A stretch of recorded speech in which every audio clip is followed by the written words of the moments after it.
Around the year 1500 of the Second Age, Sauron began his master plan to dominate Middle-earth through the deception of his rings of power rather than war, and as both the Lord of the Rings books and Tolkien's letters depict, Sauron's original plan was audaciously brilliant. Disguised as Annatar, the Lord of Gifts, he approached the elven smiths of Eregion and taught them the secrets of ring crafting and ring forging over many centuries, and together with the master craftsman Celebrimbor, they forged 16 rings of power between approximately 1500 to 1590 of the Second Age, and all 16 rings were originally intended exclusively for the Elves, the greatest obstacle to Sauron's dominion and plans for Middle-earth. Sauron was filled with absolute conviction that distributing these rings to the most powerful elven lords would deliver all the realms of Middle-earth into his control. But surely if Sauron could create 19 rings, he could have created 90 or 900, and he would have been utterly unstoppable. So why didn't he just create more rings and guarantee his victory? Well, let's get into it. Firstly, it needs to be clarified that Sauron's scheme collapsed the moment he completed the One Ring. Unknown to Sauron, Celebrimbor had forged 3 additional rings in secret, Vilya, Narya and Nenya, without Sauron's direct involvement. And when Sauron forged the One Ring in Mount Doom around the year 1600 of the Second Age, and he first placed a powerful ring upon his finger, Sauron spoke aloud the binding incantation.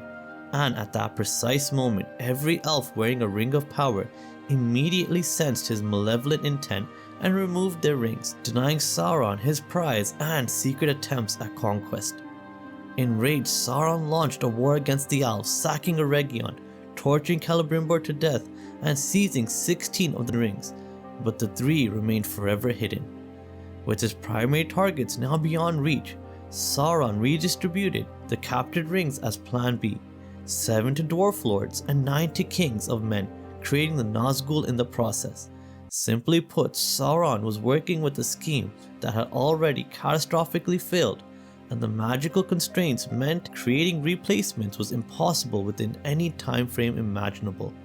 And this is perhaps the most critical reason as to why Sauron could not forge new rings. He had already invested the vast majority of his native power into the One Ring itself. This is further established in Tolkien's writings, where we learn that Sauron let a great part of his own former power pass into the One Ring so that he could rule all the others. This wasn't a temporary transfer, but a permanent externalization of his very essence. So when Isildur cut the ring from Sauron's hand at the end of the Second Age, that immense power remained bound to the ring, separated from Sauron himself. So even with optimistic assumptions about Sauron's remaining strength, any new ring he crafted would be nowhere near as potent as the One Ring, since he could only use his diminished power to create it. So with all things considered, Sauron being able to dominate 16 powerful rings with just the One Ring was a phenomenal feat that permanently crippled his ability to create any future replacements. Also, it needs to be highlighted that creating a replacement One Ring presented an impossible logical problem. The original One Ring was forged specifically to be the master of all other rings of power. For a replacement ring to function as the One Ring did, it would need to be equally or more powerful than the original. And unlike other artifacts in Middle-earth where copies might theoretically be possible, the One Ring's binding magic was a singular, unrepeatable act. When Sauron spoke the words of binding, he fundamentally altered the nature of ringcraft itself, permanently tying all the rings of power to the One Ring's existence. Multiplying power by forging additional master rings would require power Sauron no longer possessed.